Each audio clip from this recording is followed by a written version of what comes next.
Hello everyone, আসসালামু আলাইকুম। আপনারা সবাই কেমন আছেন? আশা করি ভালো আছেন। কাছে কিংবা দূরে যেখান থেকে আমার ভিডিও দেখছেন, আপনাদেরকে জানাচ্ছি আন্তরিক ধন্যবাদ। আমি ফিরে এসেছি আপনাদের মাঝে আরও একটি রেসিপি নিয়ে। তো আজকে আমি কচু ফ্রাই করব। কচুটাকে কেটে সিদ্ধ করে নিয়েছি। এটাকে বলে নারকেলি কচু। কাঁটা চামচের সাহায্যে এরকম ছিদ্রে ছিদ্রে করে সিদ্ধ করেছি, যাতে মশলাটা খুব ভালো করে ঢুকে। তো এখানে হচ্ছে মরিচ, লবণ, ধনিয়া, হলুদ, কিছুটা তেল দিয়েছি। দিয়ে মশলাটা আমি এখন মিশিয়ে নিব। সাথে দিয়ে দিব কিছুটা চিনি।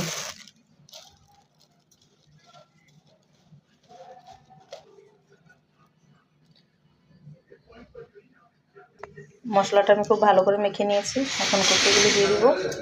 দিয়ে আমি মশলাটা মিশিয়ে নিব। তো মশলাটা আমি খুব সুন্দর করে মেখে নিয়েছি।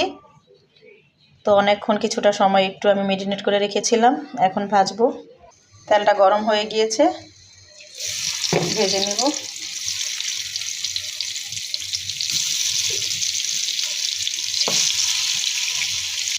এখন উল্টিয়ে দিব।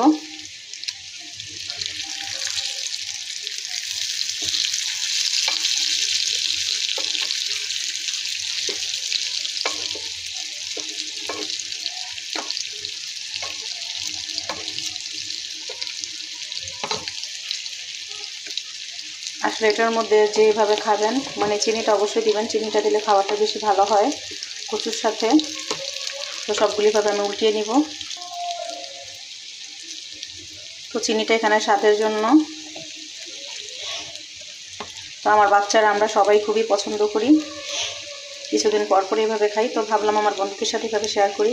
যারা খেয়েছেন তো খেয়েছেন, জানেন কতটা ভালো হয়। আর যারা এখনও খাননি, আমার ভালোবাসার আপুরা এইভাবে একবার ট্রাই করে দেখতে পারেন। আসলে একটা জিনিসকে অনেকভাবে রান্না করা যায়, যে যেভাবে রান্না করে। তো আমি সাধারণ মানুষ, সবসময় সাধারণভাবে রান্না করার চেষ্টা করি। মাশাআল্লাহ, এতে খুবই মজাদার হয়। আল্লাহর কাছে লাখো কোটি বা শুকরিয়া। সবগুলি আমি ভেজে তো আবার আপনাদের সাথে আসতেছি। তো মাশাআল্লাহ, দেখেন ফাইনালি লুকটা। খেতেও খুবই মজাদার হয়। তো এইভাবে ট্রাই করে দেখতে পারেন। ভুল হলে ক্ষমা দৃষ্টিতে দেখবেন। আজকে এই পর্যন্ত, আবার দেখা হবে আপনাদের সাথে। আল্লাহ হাফিজ।